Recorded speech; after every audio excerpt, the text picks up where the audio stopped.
Alors, c'est juste pour le kiff avant de commencer la vidéo, mais regardez-moi toute cette poudre blanche. Ça a à peine commencé le début de la journée. Noël s'est passé. Pourquoi il n'y avait pas de neige quand j'étais petit et seulement maintenant? Il y a beaucoup trop de poudre blanche pour moi. Bonjour, bonsoir à tous chers adeptes, c'est M Crazy sur les ondes, pour vous servir. Oui, bon, je vous prie de m'excuser, mais je sais que c'est pas du génie de mettre une introduction au début d'une histoire courte, hein. Mon but n'est pas non plus de vous briser dans votre élan et en même temps de vous retirer l'envie de ressentir quelques frissons jusque dans vos entrailles. Mais, évidemment, petit point technique, une histoire courte, comparée à une histoire normale où vous pouvez directement vous installer dans l'ambiance à partir d'une certaine écoute et d'une certaine attention, vous pouvez en ressentir chaque détail. Si vous êtes assez attentif, évidemment. Alors qu'une histoire courte, la peur, elle n'attend pas. Elle vous foudroie d'un seul trait. Et justement, c'est aussi pour ça que le temps de visionnage et d'écoute est quelque peu réduit. Mais là n'est pas la question. Tout simplement parce que cette histoire écrite par nos soins, ainsi que par moi-même, par mon équipe ainsi que par moi-même, je tenais à dédicacer cette histoire directement à Poisson Lanterne Creepypasta. Je pensais qu'on n'avait pas beaucoup fait de collaboration ensemble, vu que j'en faisais beaucoup avec d'autres personnes. Ça me manquait un petit peu. Mais bon, c'est pourquoi c'est un peu une offrande. Je lui dédicace totalement.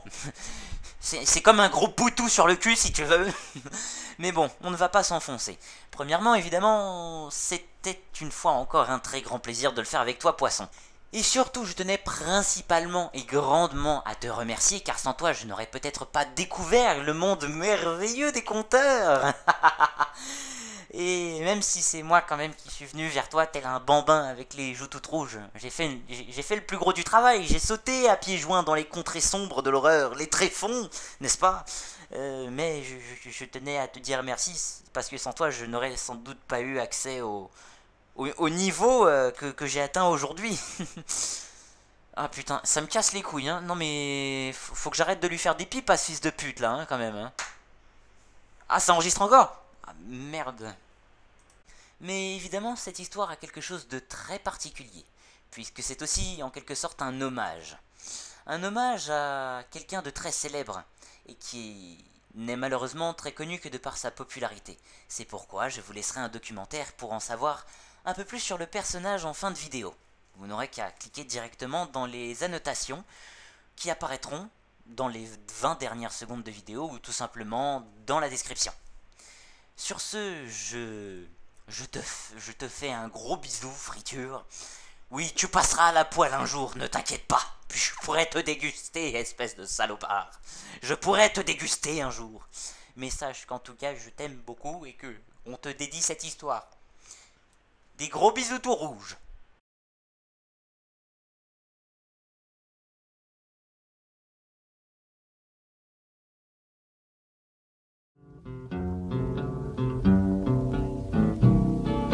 I don't want to set the world on fire.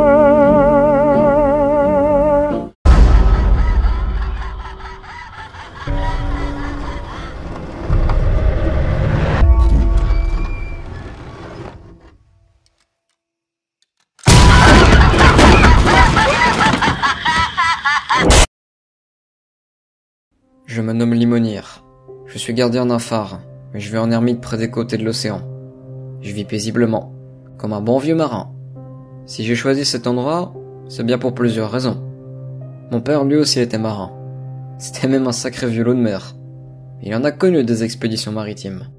Je pourrais raconter ses histoires pendant des soirées entières, et il m'a transmis sa passion avec tout ce qu'il m'a enseigné.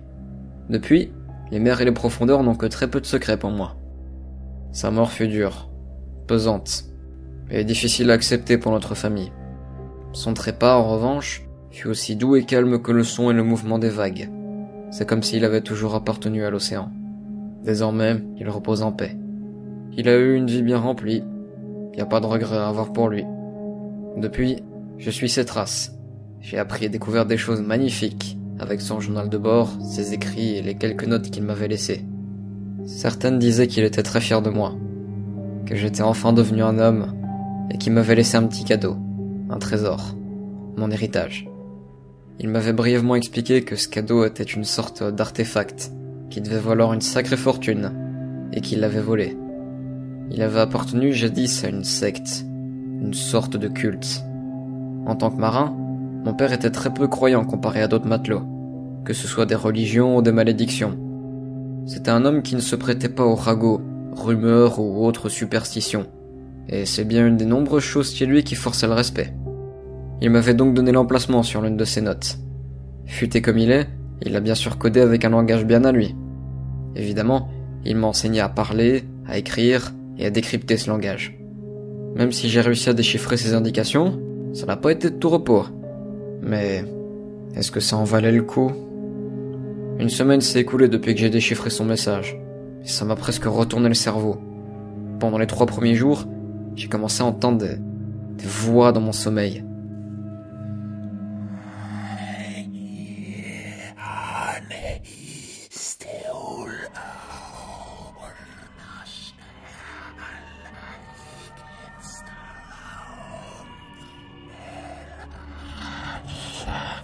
C'était des murmures, et les 4 derniers jours c'était beaucoup plus perceptible.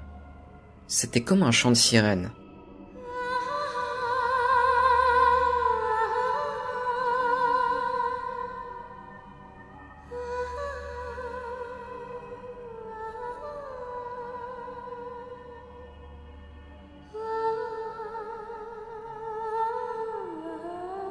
Mais une partie des murmures était toujours là.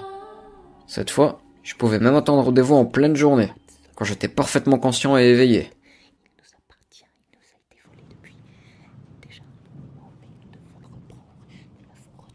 Je m'étais résolu à prendre des somnifères. Ça a fait tout le contraire de ce que j'espérais. J'ai fait beaucoup de cauchemars. Ils étaient tous plus horribles les uns que les autres. À chaque fois que je me réveillais en sursaut, j'étais en sueur avec le souffle coupé. Mon état était sérieusement en train de s'aggraver avec ce manque de sommeil et ce stress. C'est après avoir très longtemps hésité et réfléchi que je me suis décidé à prendre le large pour aller chercher ce maudit artefact. Plus je me rapprochais du point de plongée, plus les voix s'atténuaient. Je suis pas encore schizophrène que je sache, mais pour certains marins, ça peut être un signe de providence comme de malédiction d'entendre des voix. Et la déesse des océans tente peut-être de m'envoûter? Qui sait? J'ai enfin pu arriver à l'emplacement. Je m'empare de mon équipement de plongée, puis je descends dans les profondeurs. Ma lampe me permet à peine de me repérer. La noirceur des abysses est incroyable, surtout de nuit. La plupart de ce que j'ai devant les yeux se fait rapidement engloutir par l'obscurité. Je dois faire vite, car dans les tréfonds de la mer, je suis une proie, et non l'inverse. Le pire, c'est que je ne sais même pas quoi chercher précisément. Attends, j'aperçois un coffre. Un vieux et très gros coffre. Le bois est usé et recouvert d'algues visqueuses. J'aurais pas la force de le remonter sur le bateau. Il est beaucoup trop lourd. Je vais devoir l'ouvrir sur place et prendre l'artefact. Bon. Finalement, le coffre était tellement vieux qu'il a été encore plus facile à forcer que ce que je pensais. Et ce qui était à l'intérieur en valait réellement la peine. C'est une étrange statuette faite d'or. Encore une fois, ça dépasse toutes mes espérances. Je remonte maintenant. Ah. J'ai à peine commencé à remonter à la surface qu'une autre lumière bien plus puissante que la mienne s'est allumée, tel un projecteur. Impossible que ce soit un phare allumé par la garde-côte. Je suis beaucoup trop au large pour l'avoir aussi fort. Non, c'est pas un projecteur. Ce sont des yeux. Des yeux immenses qui me fixent. Ça a taillé votre âme en pièces. Sa carrure est titanesque. Et elle a des tentacules. Quelle est cette chose ?